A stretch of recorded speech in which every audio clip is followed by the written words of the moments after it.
Adventure in Pipeman on W4CY Radio.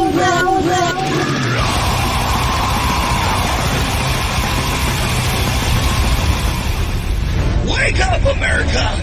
It's time for the Adventures of Pipeman on W4CY.com, West Palm Beach's #1 internet radio station. Here's your host, the Pipeman.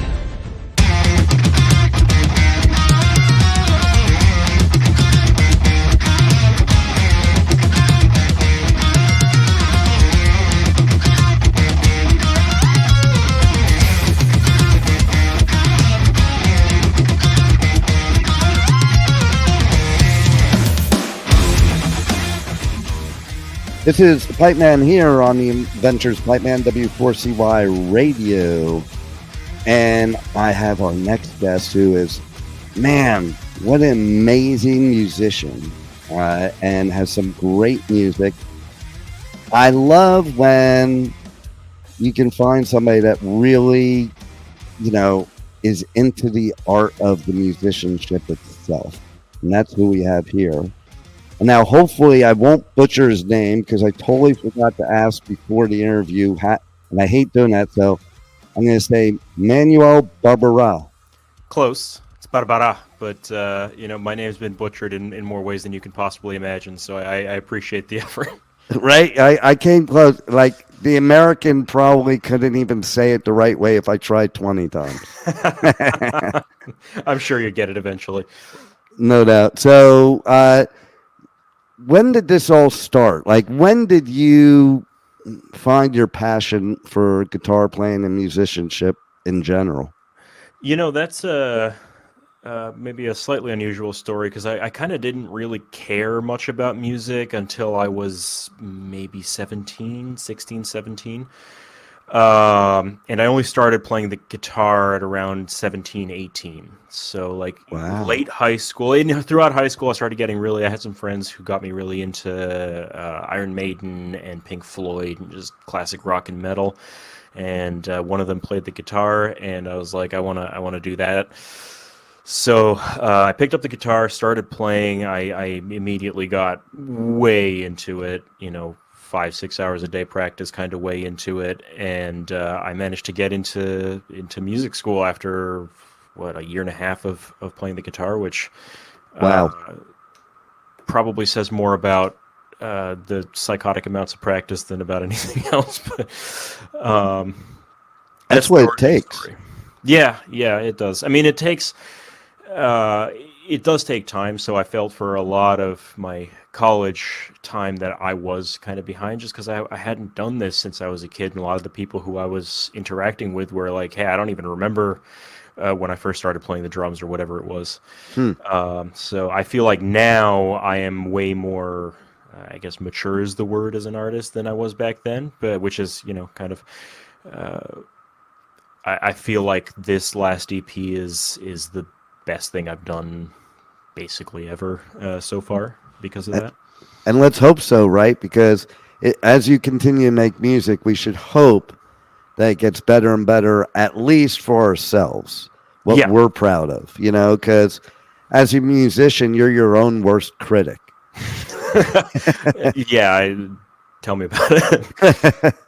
So that's pretty wild. You started so late, and you are like, amazing at the guitar. Like me, I started on drums when I was a little kid, and then I wasn't good at that, and then I went to guitar, and my, lack of better way of playing it, idol at that time was, and still I think is one of the greatest guitarists ever, was Randy Rhoads.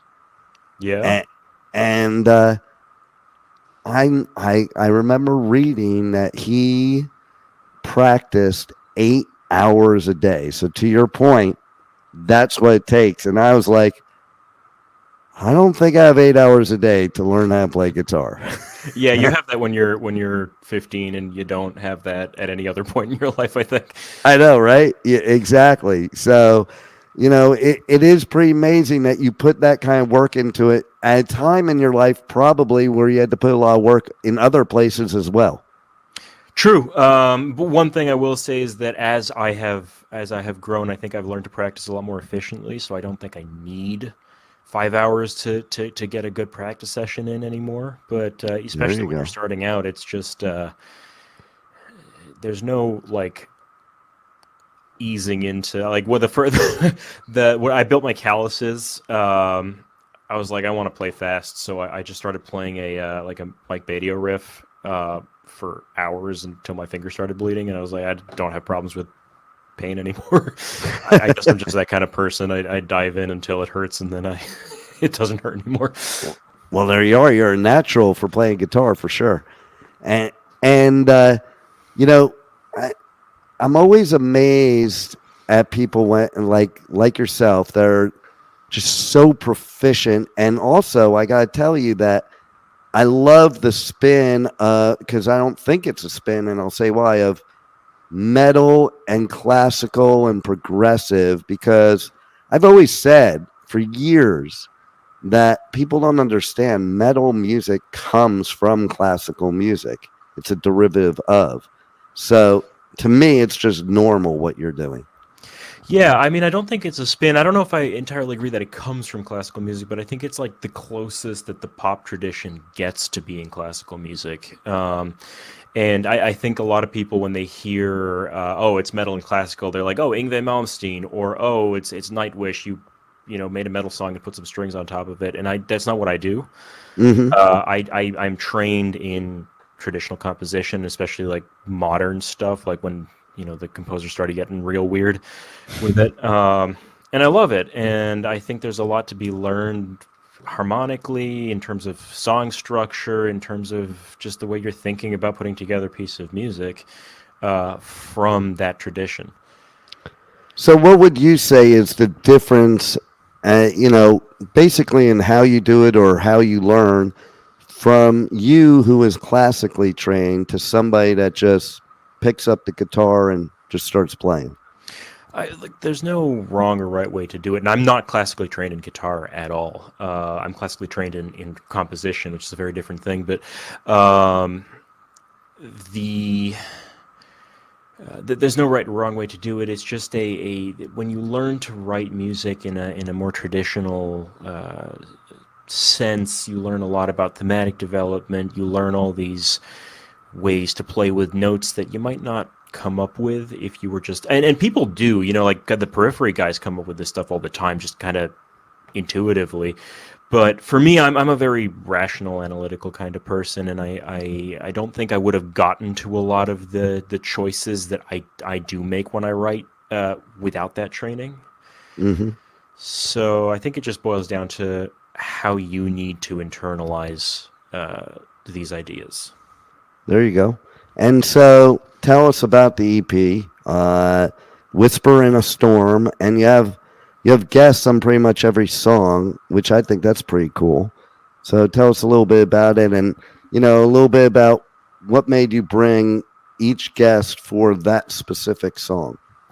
Yeah, so it's 4 songs. It's as you mentioned, there's a guest on each song. Which was something I wanted to do. I don't remember exactly where in the process I came up with that idea, but I thought it would be cool to just feature a different person on each song. And so the first one, Dead Hand, actually I think that was the last guest that I chose, but I was like, I've got guitar all over the place. What if I did not guitar? And I know this wild proggy bluegrass violinist named Jody Miller, and so I got this wild proggy bluegrass violin solo and all kinds of creepy horror movie violin sounds, and they fit so well on that song, better than I expected. Then the second one, Different Horizon, it's Jake Lowe of Pliny, who I take lessons with occasionally, and a super cool dude. And I just thought that the feel of the song would really fit his playing. I've loved Jake's playing since I first heard of Helix Nebula ages ago. But it's really frantic, and Jake has this really cool habit of taking really frantic things and then playing solos that make them feel a lot cooler than they are over top of them.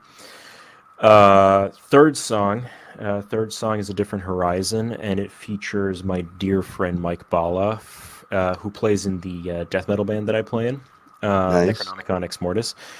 And that's the most like traditional song of the lot, quotation marks, because it's just kind of a four riff, headbanging four riff that gets kind of messed up as it goes along. It's funny because I played a really shreddy solo. Mike's the shreddy guy in Necronomicon, but I ended up playing a really shreddy solo, and Mike ended up playing a really melodic solo. And there's some wild shred toward the end of it, but it's just funny, kind of the role reversal. But I love playing things with Mike, like solos on the same song with Mike, because we're super different, but we do have some shared interests. And then the last song. I've been wanting to do vocals on something for a while, and Thalia. I worked with Thalia a bunch in college, Thalia Tymowski, and I'd always wanted to get her on something, and I was like, this song, this is the song that needs vocals. So we worked for months to get the vocals written and recorded, and I just love her voice and how it works in this song. And then I got. I actually worked with those two guests on that song quite a lot together, Thalia and Millisa Henderson, who very, very melodic player, very kind of intervals inspired. It boils down to I just love how these people play, and I thought they would fit very well in these songs. See, that's the coolest part right there. Like, I think that's part of it. You have to love how somebody plays to play with them, and to really, have the passion. I did really, really dig the violin for sure. Yeah, it was cool. Super cool. So, how do you feel like the difference when you're playing your music on, say, this album compared to playing death metal? Oh, it's quite different. Death metal. I mean, so the joke we have in Necronomicon is that because I don't write anything for Necronomicon. Actually, that's not true. I do write some of the more cinematic interludes, but those have almost no guitar in them. But they're both very difficult music. It's just that Necronomicon is difficult because it's 200 plus beats per minute and mostly 16th notes. And my right hand gets tired pretty quickly these days. And this stuff is difficult because it's complex. It's strange rhythms, a lot of interval, like, big stretches and stuff. And you need to be very kind of focused and very on top of your game to play it. But for both of them, you need to be on top of your game. But it's one of them is like it's a wrist workout. The other one is a musician workout. There you go. If that makes any kind of sense. It does make sense to me, at least. Yeah. So, how do people reach out to you on socials, on the web, check out your music, your merch, everything? Yeah. So I've got a website. It's manuelbarbara.com. That has links to all of it on it. On most of the social media, I am at 8string Alchemy. So I'm on Instagram. I'm on TikTok. I'm on YouTube under 8string Alchemy. Then merch is something I'm still working on. I'm intending to get some of that done hopefully soon. We will see, but whenever that happens, it'll probably be up on my Bandcamp, which is what's the link again? It's on my website. Go find it there. That's easiest. Yeah. So is there anything else you want the listeners to know that you have coming up, or anything that we didn't cover? Yeah, well, I mean, we've got Necronomicon's always doing stuff, so go check us out there, Necronomicon Ex Mortis. I think I forgot to mention all of my stuff is available on all the streaming services, so go listen to that. But I've got my current goal is I want to start putting out one release a year. Nice. Which it might be an ambitious goal, but we'll see. So I've already got about 8 songs that are in various stages of being done. So maybe next summer there will be more. I love it, and I hope to see a lot more, because you are definitely badass for sure. And thanks for giving us such great music, and thanks for being on the Adventures of Pipeman. Yeah, thanks for having me. Thank you for listening to the Adventures of Pipeman on W4CY Radio.